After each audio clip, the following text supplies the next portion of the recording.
సూర్య నమస్కారాలు ఎలా వచ్చాయి? అసలు మనం సూర్య నమస్కారాలు ఎందుకు ప్రాక్టీస్ చేస్తాము?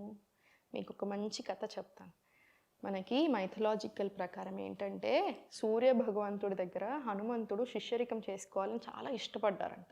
ఎళ్లి అడిగారంట, నన్ను శిష్యుడిలాగా యాక్సెప్ట్ చేయండి అని.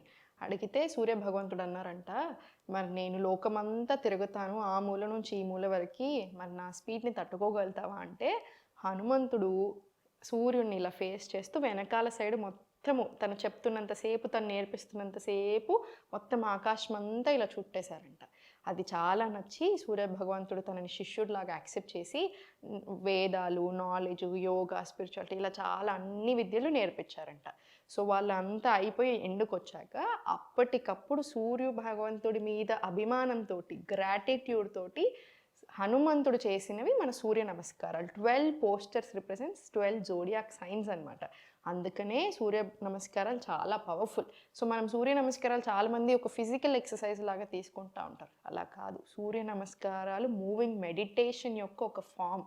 సో మనకి సూర్య నమస్కారాలు చేస్తే ఓవరాల్ హెల్త్ కూడా చాలా చాలా మంచిది.